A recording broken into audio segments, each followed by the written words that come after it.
Hello, my name is Catherine Platt and I'm the director of the Hong Kong International Literary Festival. And it's my great pleasure to welcome you to the festival today. It's the fourth day of our 21st edition, which is the Rebound edition. And over these 10 days, we have more than 70 events taking place, both online and in person. And if you haven't had a chance yet, please go to our website, festival.org.hk, and take a look at the full range of programs. As the first few days, most things are online, but then starting on Thursday, we have a weekend of more than 50 events that you can attend in person if you're here in Hong Kong at Asia Society, the Fringe Club, and Tycoon. And we're starting off on Thursday night with the 2021 Booker Prize winner, Damon Galgut, who will be speaking from London. And that's on Thursday night at Asia Society.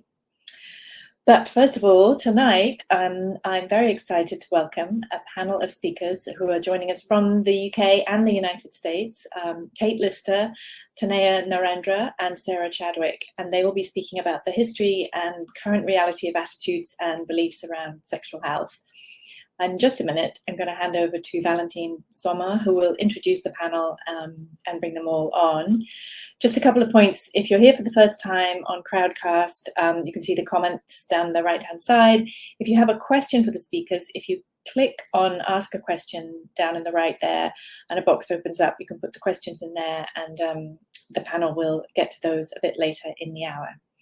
You can also click on the green button at the bottom of the screen, and that will connect you through to where you can buy the speakers' books online. So this event will stay on Crowdcast until the end of November to watch on demand, and we will be adding Chinese subtitles to most events, although not absolutely all of them, but I hope we will do that for this one. So just finally, I want to thank all of our cultural partners, our sponsors and donors for their generous support, and in particular, an ongoing grant from the Standing Committee on Language, Education and Research. So now I'd like to welcome Valentin to join me. Valentin is an intimacy coach based in Brooklyn, NYC. He uses insights and techniques from mindfulness, neo-tantra, and inner parts work to help his clients get in touch with their desires and get clarity on how to get there and cultivate a gentle acceptance of who they are and where they are at. And you can find him online at Awake and Sexy if you want to find out more, which I'm sure you will after this conversation. So welcome, Valentin. Thank you so much for joining us. Thank you, Catherine. Thank you. Hi, everyone. I'm very excited to be here. And we have an amazing panel today, and we're going to talk about the curious histories and current reality of sexuality and sexual health. So let's start right away with our speakers, and I'll start with Sarah Chadwick. So let me introduce her as she joins. Hi, Sarah. You are a guest researcher at Chicago's Loyola University, splitting your life between the US and the UK. You're passionate about sex equality, gender studies, humor and learning. And your book, The Sweetness of Venus, the cover of which I see behind you, is a provocative, straight-talking, rigorously researched history of the clitoris. It explores the history of perceptions about female anatomy, the impact of religion and philosophy, and the contribution of psychology and evolutionary theory to challenge Western culture's definition of female sexuality. And I don't know if you're aware, but you apparently, according to the internet, you've been described as an articulate and competent spokeswoman for a new generation of women, commended for your exceptional research, kindness, and candor. Welcome, Sarah. Thank you. Anything you want to add on to that before I introduce our next speaker as well? No, I love that introduction. Thank you. Amazing. Thank you for being here and being with us today. We also have Dr. Kate Lister with us today, who is a lecturer at the School of Arts and Communication at Leeds Trinity University. Welcome, Kate. Hi. Joining us from the UK. So, Kate, your primary research interest is on the theory of sexuality with a particular focus on the figure of the sex worker.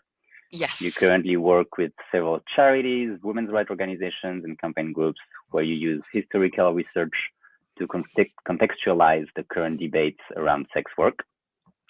You're also the curator of the online research project Ors of War, which is sexuality, interdisciplinary research project and archive dedicated to exploring the history of human sexuality and challenging shame and stigma, which is, don't know that's needed.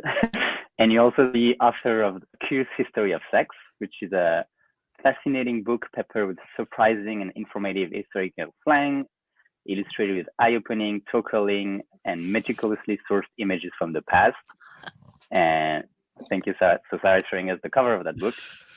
And I think the excerpt says, you will laugh, you will wince, and you will wonder just how much has actually changed. And like me, as you read the book, you'll be grateful that at least some of it did. Thank you, Kate. Welcome thank you. Welcome here. Is there anything you'd like to add to this? Just thank you so much for inviting me. It's great to be with the speakers today and to be part of the event. Thank you. Thank you, Kate.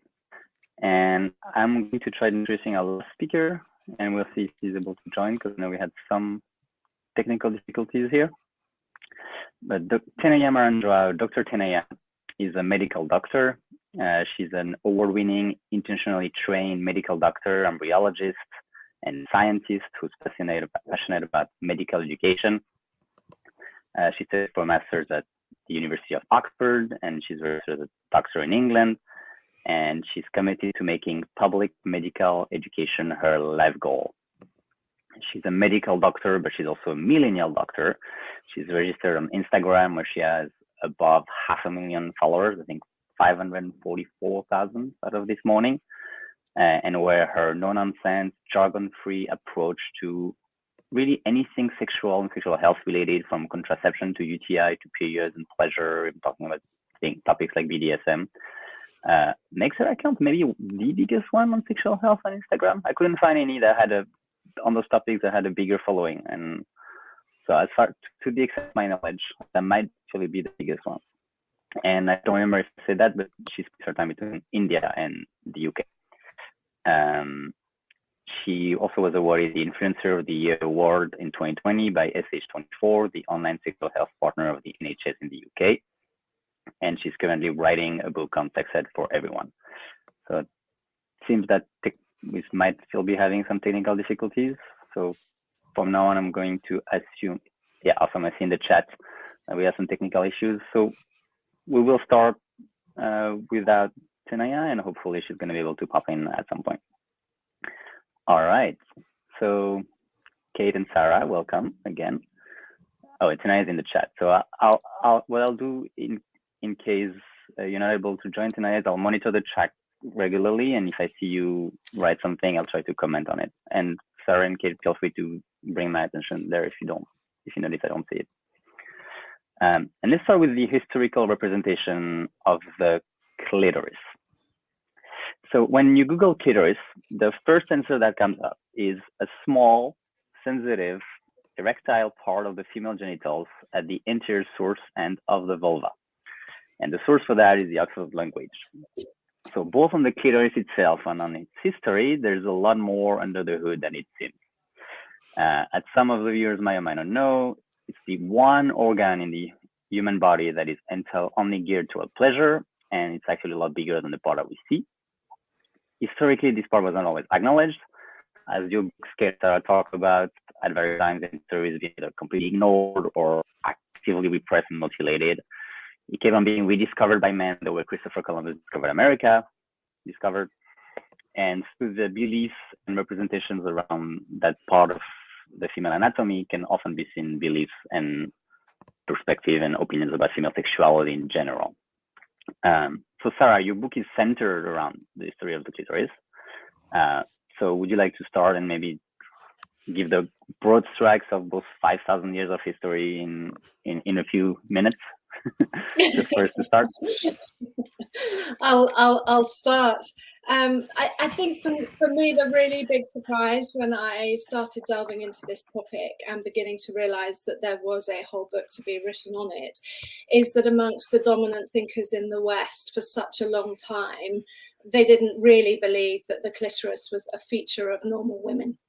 And this model that they had of the female body, that it was an inside-out version of the male body, actually entirely marginalized the clitoris. And Kate, I know you write about this in your chapter too, that although there were thinkers, I mean, and clearly women and men knew that it existed, but although there were people who were acknowledging the clitoris, it's really what the dominant thought was, and the dominant thought was that it was an anomaly, and in fact that's where the title of my book comes, because in 1559 Rialdo Colombo discovered the clitoris and said if it could be given a name, it should be called the love or sweetness of Venus. But ironically, 10 years later, he was absolutely silenced by the dominant thinker of the day, who said it's not a feature of normal women, that he called it some sport of nature.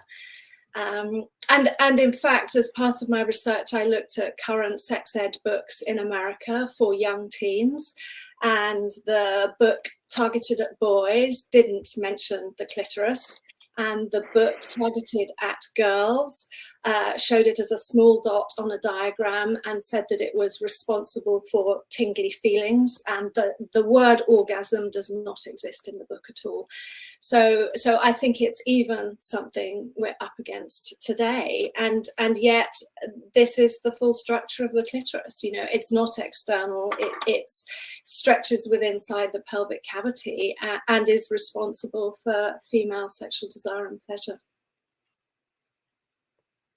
Thank you, Sarah. Kate, anything you want to add to that? Wow. Well, I mean, Sarah wrote the book quite literally, and a fantastic book it is too.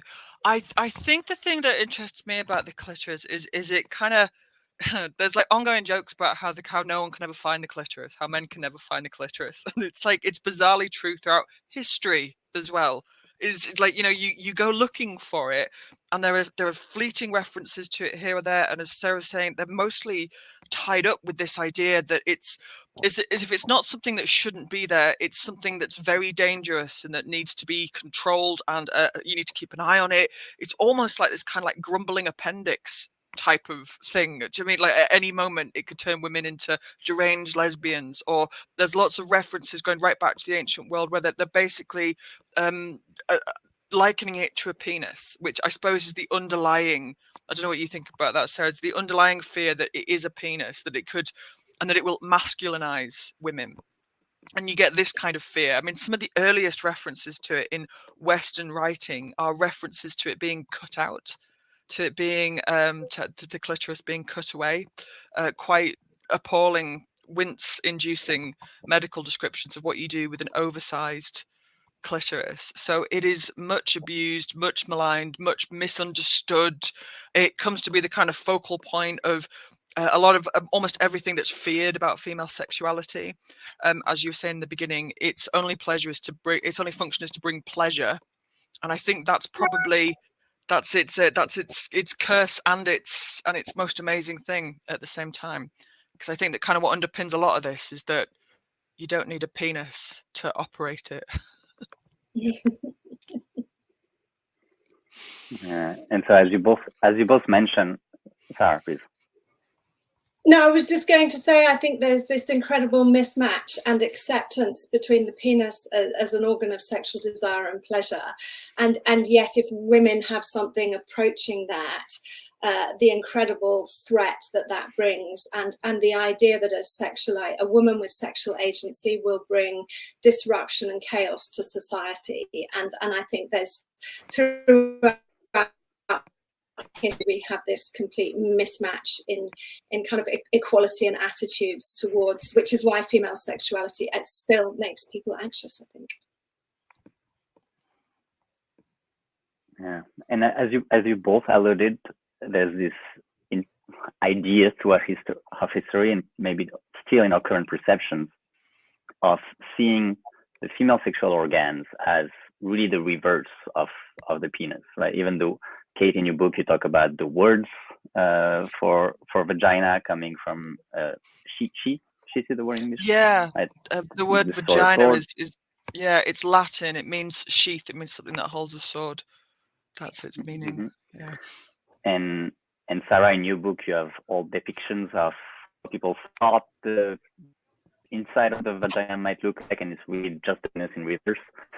And yet at the same time, so we know, thanks to current anatomical knowledge, that the erectile tissue in the clitoris is really the equivalent of the penis in the male body. So there is definitely a parallel, but it's just not the one that people thought about. And you can see that both penis obsession and fear in the way that in your book, Kate, you talk about how people thought that a bigger clitoris meant that you would go toward lesbianism, which was a terrible crime and perversity in those medical, in the medical perception of those times.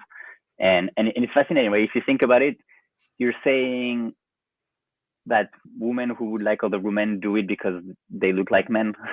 Like there's just such a fear that people might be attracted to anything else.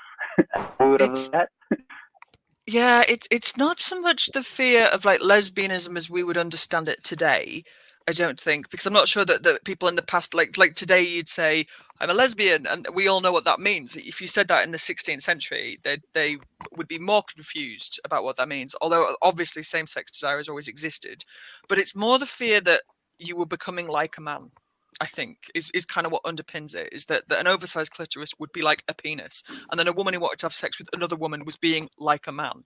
And it's this kind of like usurpation thing that underpins all of it all the way through. And yeah, I mean, it's not just the clitoris, the entire vulva, the whole kit and caboodle has been viewed throughout most of history as a kind of either an absence, either it's just a nothingness is there, or as an inverted penis. And I think that entire area, in fact, you could extend it to female sexual pleasure, has been viewed through the male gaze almost exclusively, like to the point where you can't conceive of it as being an organ of its own. It has to be an inversion of what I've got. You know? Yep. And so Tanaya, join us. Welcome, Tanaya. Hi. Hi. Sorry, I was having some technical difficulties. No worries. So could you hear us the entire time?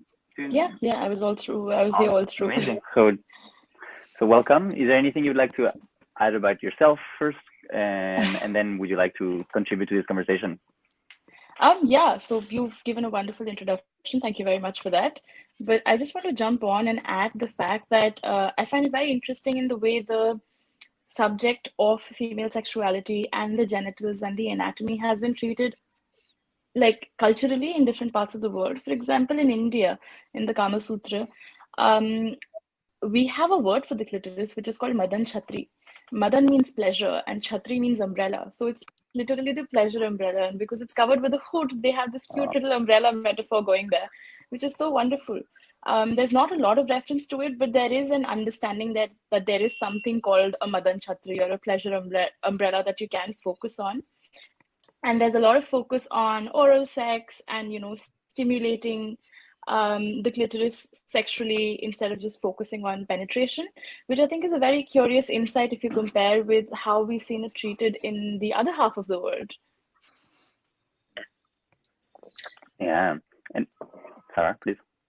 So I found it really interesting that the Victorians translated the Kama Sutra, and in doing so, erased many of the references to female sexual agency and pleasure, and that Victorian translation has become the dominant text that we are often still reading. And I just think that's incredibly, incredibly telling.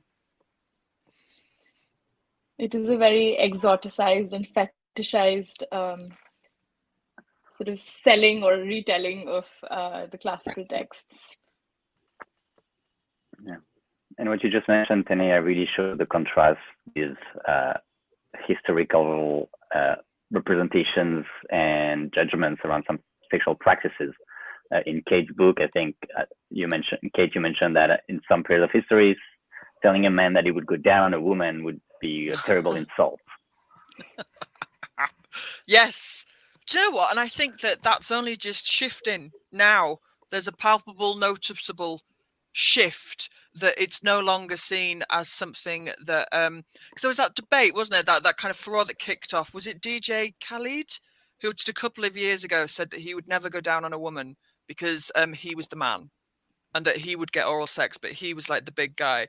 And what was interesting about that wasn't so much that people are still walking around thinking this stuff, because whatevs, but it was more that there was this big backlash about it online on social media, including like Dwayne "The Rock" Johnson came out and he was like, look, I'm just saying that I bring my A game in the bedroom all the time. And there's been this kind of just this shift of like noticing that if you're not prepared to do that, it just kind of means that you're crap in bed. Oh yeah, Harry Styles, yes, with his watermelon smile.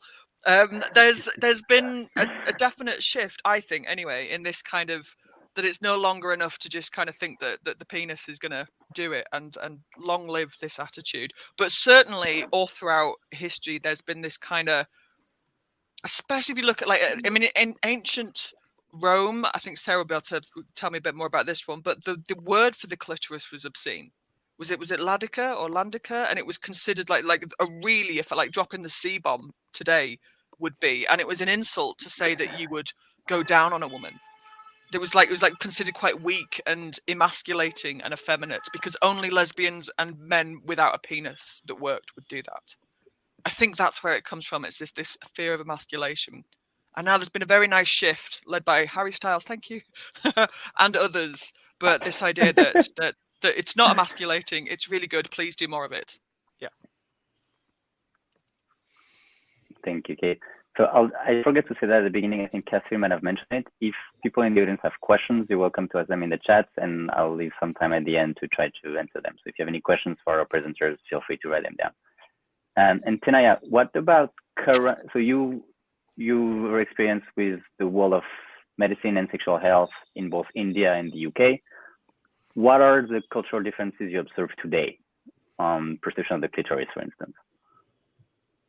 The clitoris is not a conversation we've started to have enough in India, to be very honest. It's only now that we actually have a big surge in sex positive influencers coming on board. So it's been, people are definitely talking about it more, but I don't think we are in a stage where we are really having a conversation about it to comment on it, how it's different. In the UK, at least I understand, say for example, something as simple as Cards Against Humanity. There is a card about the clitoris in, that game. I don't think you walk up to a random person on the street here, or say a well-versed person who reads, let's say, Western literature and stuff like that. They might not know about the clitoris really. And I find that very interesting, particularly in the medical context, because we have so much labiaplasty and so much, cosmetic surgery happening in India at the moment in the genitals. And even the doctors are not very well aware about the clitoris. And I can blame our books for that.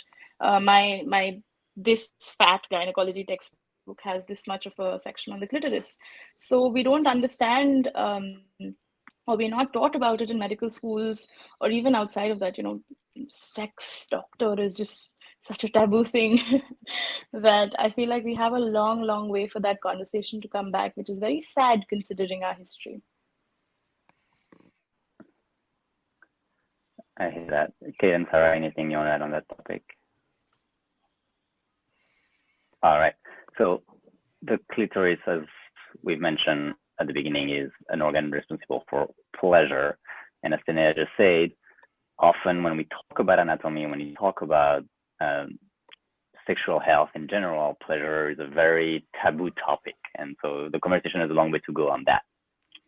The clitoris, as the only organ to get solely to our pleasure, is also has a huge role, as we know today, in the orgasm for anyone, for all the vulva owners out there. And we know actually today that for the immense majority of women, reaching an orgasm requires at least some form of clitoral stimulation. Dr. Tanaya, in an informal poll of your followers on Instagram, 18% vulva owners only were able to orgasm from penetrative activities, and the other 82% from clitoris stuff, as you write. And even when we do like slightly more nuanced surveys of what we can do on Instagram, and trying to also control for independently clitoral stimulation only, penetration only, a mix of both. Dr. Laurie Mintz, who also has a great book on the clitoris, wrote in a survey on her students, she found out that only 4% of women were describing penetration alone as the most reliable way to orgasm, which means that for 95% of them, some form of clitoral stimulation was necessary. And so this is the norm statistically, and yet the common belief, the common perception is still that there is two kinds of orgasms out there, vaginal clitoral orgasms, and that one is somehow better, deeper, more mature, you name it, than the other. And often that's thought about as the vaginal orgasm that requires penetration, intercourse, and is a very heteronormative version of sex. So Sarah and Kate, you both write in your books about the history of that construction of school of thought. And some of the usual suspects are the church, agriculture, Freud. Kate, would you like to start elaborating on that? Yeah, I'll do what I can. I feel like I'm throwing you under the bus every time. No, bring it on. So we still have this kind of idea that's still with us, that you have vaginal orgasms and you have clitoral orgasms. You still hear people talking about it in those terms. And it's only within the last 20 years or so that what we've realized is that really they're all clitoral orgasms, really is what they are, is because if you achieve orgasm through penetration, the clitoral roots extend down the anterior vaginal wall. So it's really all clitoral stimulation, but that isn't how it's been understood throughout most of history. And there is, along with the kind of demonization of the clitoris, which kind of pushes people to more towards penetrative heteronormative sex, doesn't it? That's who that one's benefiting. But this idea that clitoral orgasms are bad, it goes way back. You can trace it, but it really got going into the early 20th century with the likes of Freud and people like that. And he wrote quite extensively about how a clitoral orgasm is sexually immature, and that only a vaginal orgasm is the mark of a woman who's officially not frigid and is sexually mature. And he wasn't the only one. There was loads of people saying it's complete cobblers. But it was really quite damaging, and it's still with us today. This idea that you have somehow failed if you can't come through penetration, and it's complete nonsense. That's my TED talk, anyway. Mm-hmm. Yes, I mean, I think Freud, and he was writing in 1933. I mean, that's not 100 years ago. So is it any wonder that our great-grandparents, our grandparents and grandmothers were not comfortable talking about female pleasure and desire? And I mean, Freud wrote, the elimination of clitoral sexuality is a precondition for the development of femininity. So actually, if you were not able to experience an orgasm without clitoral stimulation, you were pathologized. There was something, you were sexually inadequate, and this idea was being played out in some of the kind of sex ed, sex writing books throughout the 1960s, the 1970s, and sheer height really tried to put the clitoris on the map by asking over 3,000 women about their kind of lived sexual experiences. Her report was branded by Playboy the hate report, and actually that this resistance to the idea that penetrative heteronormative sex might not be orgasmic for most women. There's just enormous resistance to it. Yeah, and often what we see, in fact, so I know from feedback both of you received on your books, and I'd be curious to hear what Tanaya is hearing through her own work. A lot of women, when they find out about this research, about those facts, through those actually properly researched material, will come to you and say, oh my God, I thought it was me. I thought I was broken. I thought I had those issues, and I'm learning that this is normal. So I'm wondering if any one of you would like to talk about that. Tanaya? It's something I actually experienced myself, because for the longest time, I think I was 24 when I realized that okay, it's fine. And that was just 4 years ago for me. And like now I'm on my way to talking about sex all day long. For somebody who comes from, a medical background, even I didn't know that. It was very strange. And so many people come with this exact same idea that I was broken. I thought I was alone. I thought I was the only one. Sarah, Kate, is there anything you'd like to add to that? Honestly, that whenever someone brings up the subject of Freud, I could slap him. I really could. I mean, he did a lot of good stuff, didn't he? But it's this one in particular, and it had real repercussions. There was one of his devoted followers, is Marie Bonaparte, great niece of Bonaparte himself. She had multiple surgeries to have her clitoris cut off and repositioned nearer her vaginal opening in the hopes of achieving this much mythologized vaginal orgasm. And she never got it. She just mutilated herself. But the repercussions of this stuff. And it's still, there are still some neo-tantra groups that teach that clitoral orgasms are bad and that you should go for the vaginal orgasm. So we're still kind of in this mix of it today. I think it's not dead history, not at all.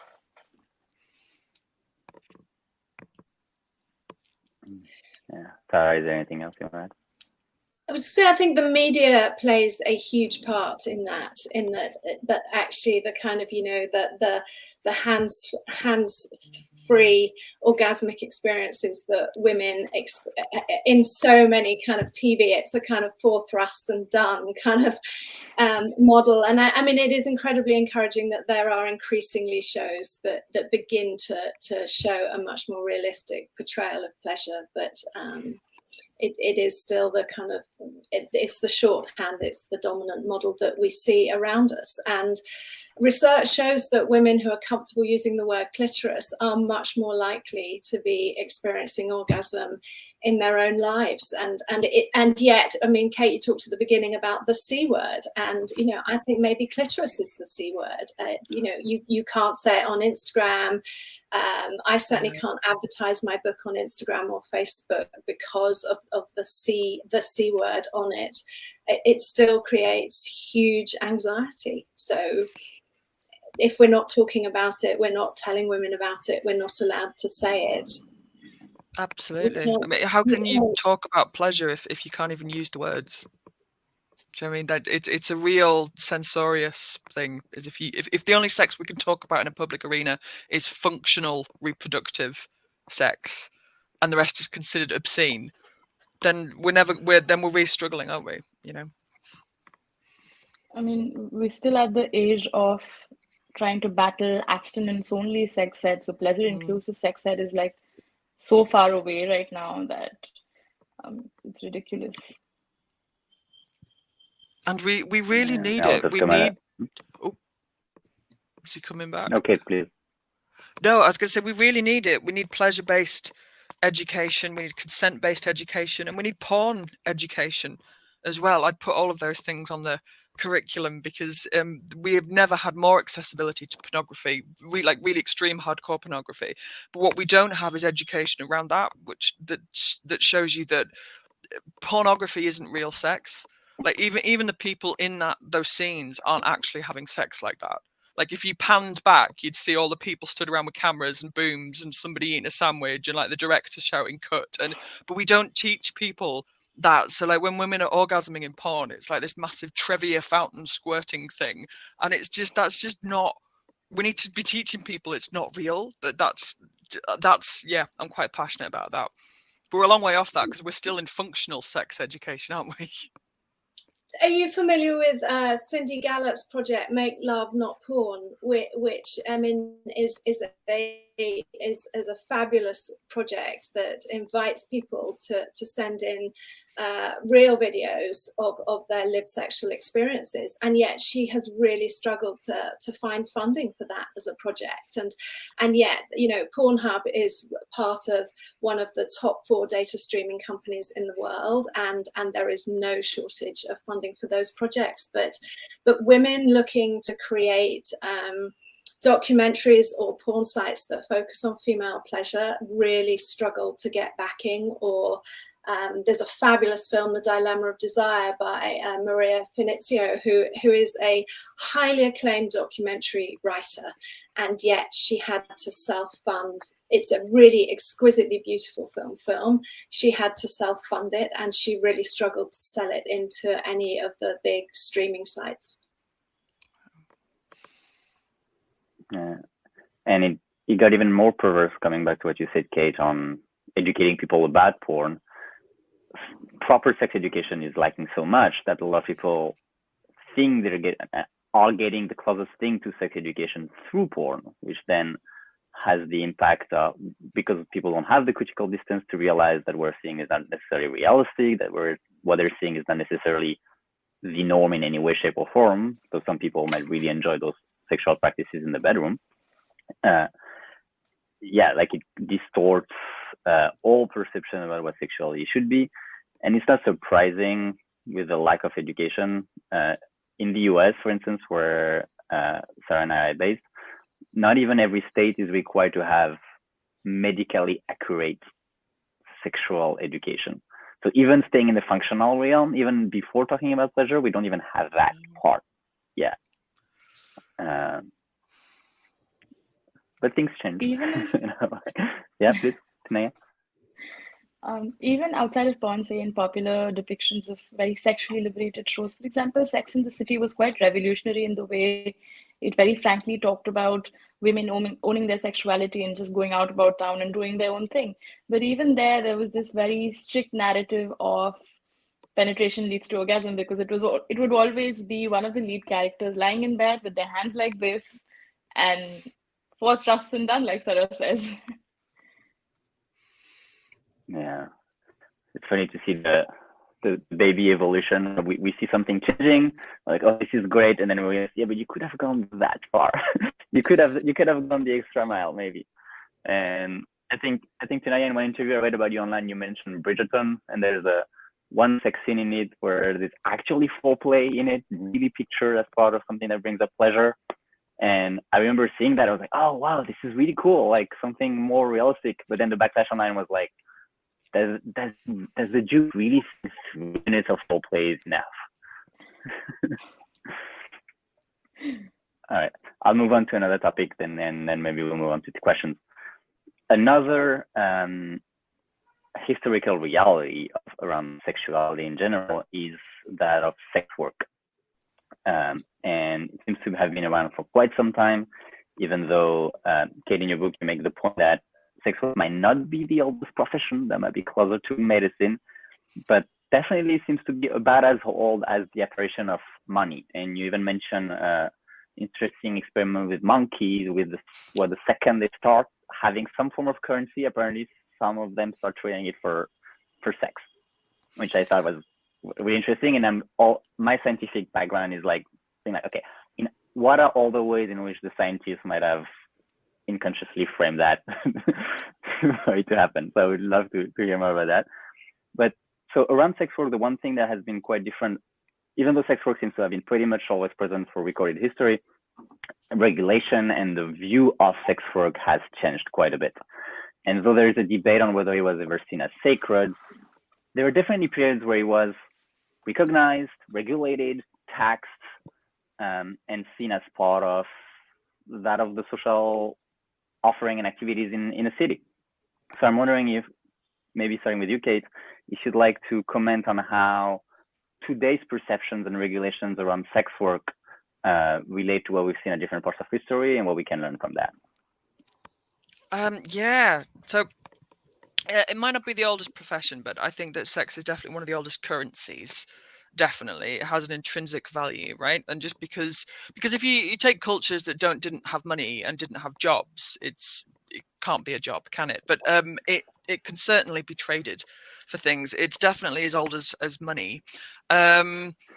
But all throughout history, it's strange. It's like you can trace it back to, ancient Assyria and Babylonia. The oldest records we've got of it, I think they're 1,800 BC. So we're 4,000 years into this, and we're kind of still having the same debates, which is that the authorities get nervous, panic, and then try and work out how they're going to control this. And they deploy numerous measures, which is can be imprisonment, punishment, really awful things like death, mutilation, excommunication. But then there's uneasy periods of tolerance where the zoning is deployed. So various cities and states will say, well, all right, you can do it, but you can only do it over here.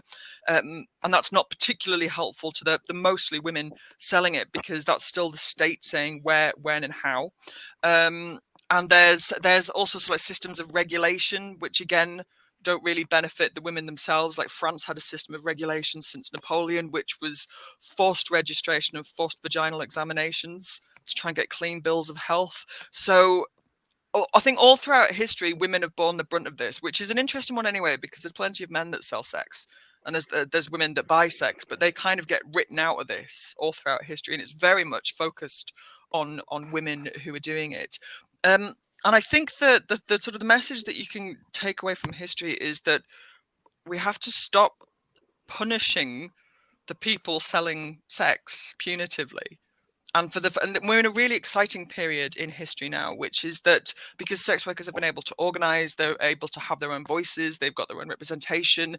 There's all kinds of sex worker rights movements all over the globe, and they're able to fight for what they want and ask for what they want now, instead of people talking over them or pushing them to the sidelines.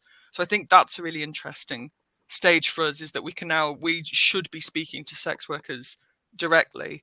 But I'm fascinated by the history of sex work, because I think that it says a lot about how a culture views women, money, and sex, is how they respond to the women selling sex. And you get this real state of cognitive dissonance, which is that at one point, on one hand, they're desired and they're wanted, but on the other hand, they're kind of hated because they're desired and they're wanted, and stigma, and we still live with stigma. So I think that's what we need to do, is we need to work towards destigmatizing it and giving rights and safety and protection to the people that sell sex. It's been a long time coming. It's ironic, isn't it, in cultures that thrive in other economic models on supply and demand, that actually within the area of sex work, that actually the issue still focuses on supply rather than acknowledging the demand. That is true. And all the way throughout history, it's been the people selling that have attracted the most criticism and the most punishment. If you look at like the systems of forced registration of vaginal examination in the 19th century in Britain and France and various other places, no one was checking the people buying it to see if they had any diseases. So it was almost an entirely useless system. But yeah, I think that what we need to do is move away from the stigmatizing of it, which also requires dismantling a lot of the things we've been talking about already, which is sex in general, about it being dirty and shameful and nasty. Because when you stigmatize a group of people, violence is easier to enable against them. That's ultimately what happens. So that's what we need to do and to move forward with doing. Yeah. It's very interesting, because in most countries where sex work is illegal, if there is, say, a police raid or something of that sort, the people that are arrested are the sex workers and not the ones who are buying it. They have absolutely no responsibilities and are completely absorbed of everything right away.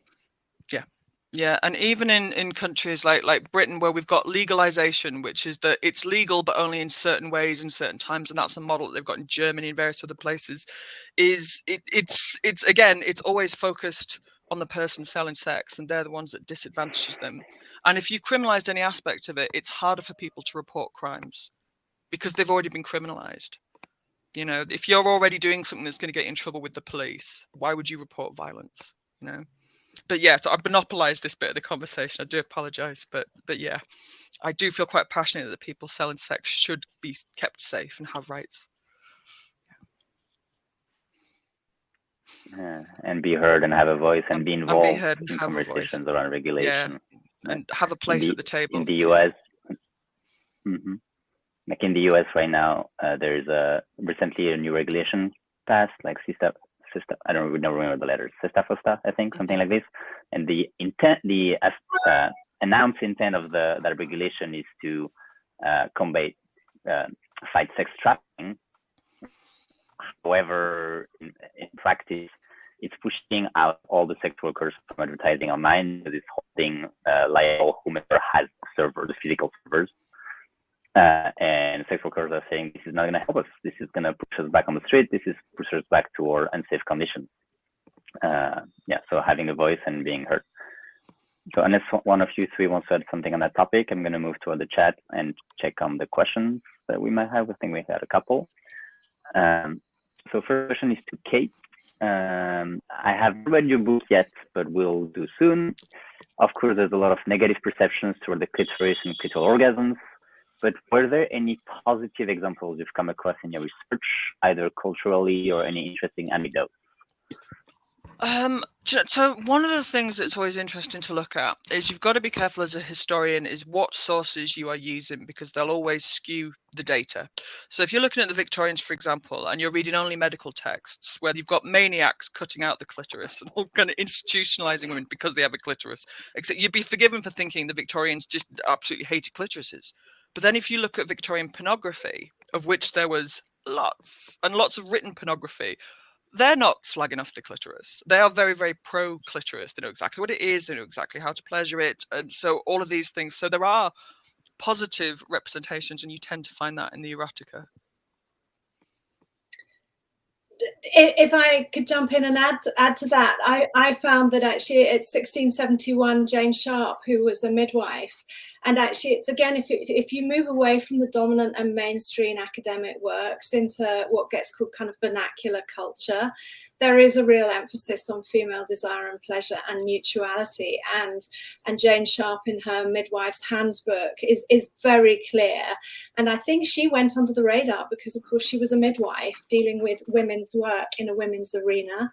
And also I found a book, Aristotle's Masterpiece in the 1700s, and it was a cheap tittle-tattle book that was kind of probably black market, furtively sold. It was reprinted many, many times, and although it's full of very funny, now what we see as very funny inaccuracies, there is also a lot in there about female desire and pleasure and the importance of mutuality. So it's this split, I think, between the dominant academic culture and of course people were having, many people, let's hope, were having pleasure underneath.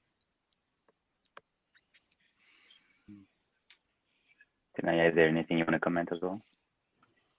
I'm actually trying to remember, there's a tradition in Urdu literature called Rekhti. I don't know too much about it, so I won't tattle on. But a lot of it is where women write books or pamphlets where they can discuss ways to pleasure yourself as sort of like a, this is a to-do from your sister kind of situation. In a very sisterly fashion, they share tips, they share details of what the anatomy is like, and they share how you could incorporate this in your sex life without alarming anybody. Thank you. So next question. Someone say they're listening like with a little emoji in the chat. Based on what Sarah said about orgasm being clitorism anyway, does this now think as a case for phasing out the phrase vaginal orgasm? I mean, I think all of us would agree that actually it now is a completely spurious and defunct notion that actually female pleasure is experienced through the structure of the clitoris within the pelvic cavity. And if we all understood the full structure of the clitoris as kind of existing internally within women's bodies, one of my favorite facts is that during arousal, it fills with 4 to 11 times its blood flow, whereas the vagina fills with 3 to 4. And, the clitoris is the powerhouse for female orgasm, and its position within the pelvic cavity will be as varied as breast size and shape, penis size and shape, and if the confluence of the bulbs and the cura create what makes up part of the G-spot, or is structured in such a way that penetration is orgasmic, that's one route. But for the majority of women, that's not the case. And yes, I think orgasm is orgasm, however it is achieved. And in fact, there's incredible research on the way that actually Some women experience orgasm through other stimulation of other parts of the bodies. So we definitely need to move away from the insistence that pleasure requires a vagina. And it becomes a much more inclusive model of what sex is then too.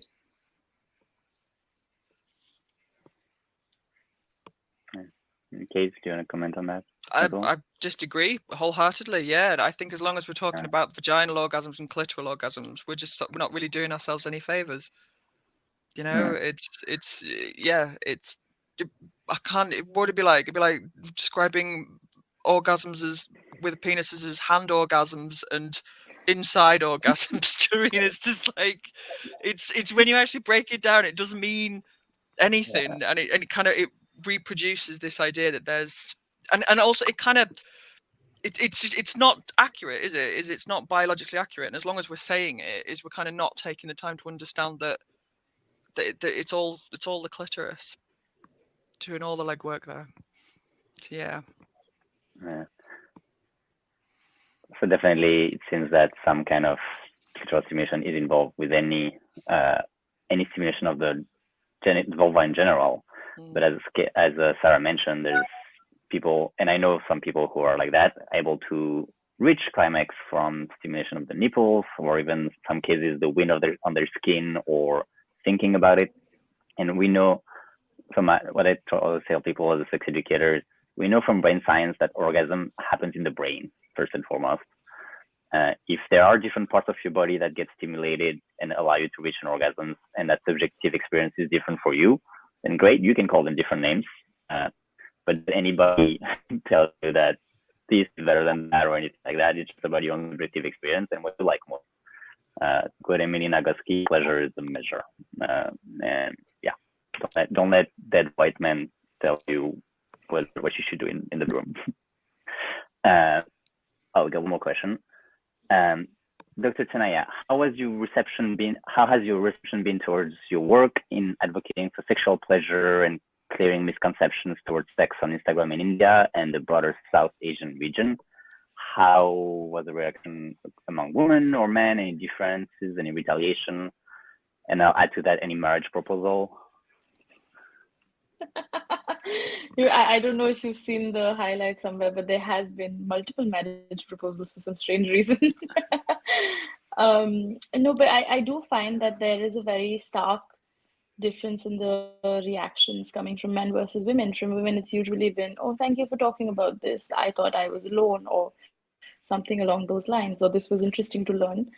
I would say about 50% of the response I get from men is usually, shut up, you don't know what you're talking about. How dare you? You know, there's this questioning my audacity to talk about these things, situation happening. There's also, culturally, we have so much misinformation in terms of any nonsense being attributed to ancient Indian rituals or anything, where there's absolutely zero mention of, you know, such concepts in ancient Indian practices. For example, semen retention is something that is talked about very often. We don't have that concept really. If you go back to the books, you won't find it. But when I go and debunk this, it's usually a lot of, you're trying to corrupt India's youth and morality and things of that sort. So it is very interesting to see how women are getting more and more open and willing to embrace their sexuality and learn more about it, whereas men find it almost threatening sometimes that there's a woman that's coming and talking about it.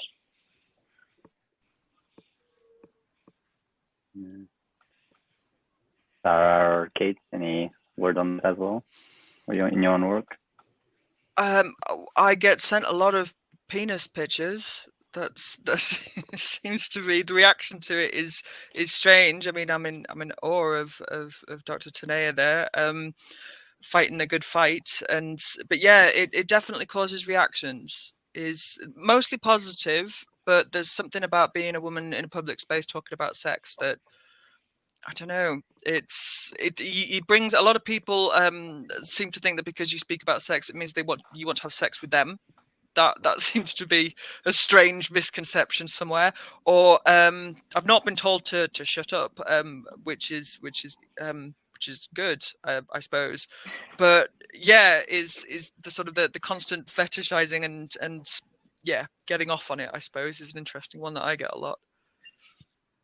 Can I just throw in there that I've also received vulva pictures aside from You've also received vulva. See, I've always wondered if people do those, because I've never got one of those, and I've just always been curious of people out there just without saying hello sending you a picture of a vulva. I don't know if I'm happy or sad that that's happening, but at least I know.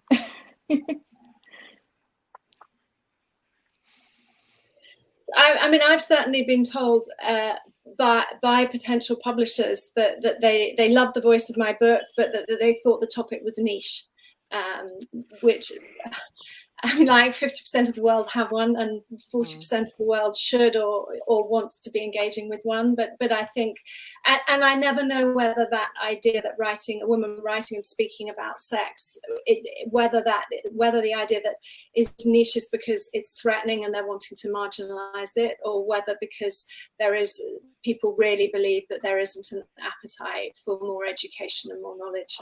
And I don't know which it is. All right, so we're getting close to the end of our time. So as closing remarks from each of you, I'd like to ask, and I'll start with Sarah, so you can already confirm. What would be your hopes and fears for tomorrow's realities around sexual health and sexuality? Oh, for more people like my other panel guests and you kind of advocating and championing it and making it easy to talk about.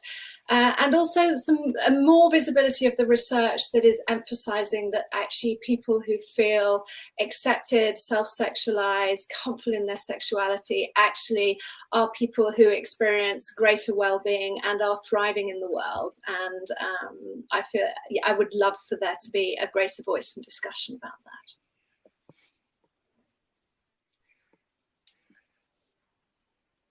Kate?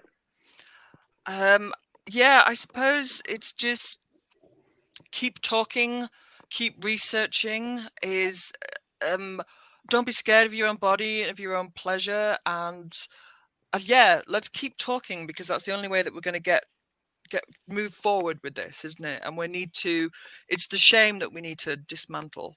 I think we live in such a strange world where it's at once like we're saturated with porn and sex everywhere, but then an actual discussion about the clitoris is niche. It's completely bonkers.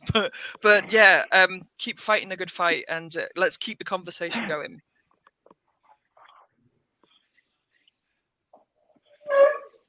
Tanaya?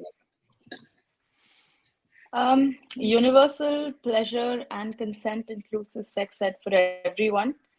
And less shame, less stigma.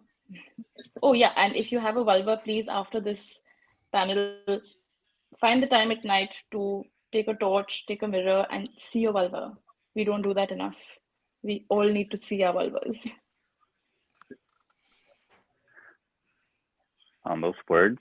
So thank to all of you for first the work you're doing, and I think we're getting a lot of that in the chat. Thank you for your work. Thank you for talking about those topics. It's really, really important, as we've extensively covered today. If you want to learn more about Sarah, her book, Venus of Venus, is behind her. Kate's book, A Curious History of Sex, is also a great read. And I remind you that she's the creator of Horse of Your online. And finally, Tanaya is Dr. Clitoris on Instagram. I don't think I mentioned the handle at the beginning. So follow them, read them, and keep talking about it with other people in your life, because that's how we spread that information very slowly. So as closing remarks, this event will remain online on view to view on demand until the end of November. As Catherine mentioned, there might be Chinese subtitles uploaded after a few days. This is the 4th day of the 21st edition of the Hong Kong International Literary Festival.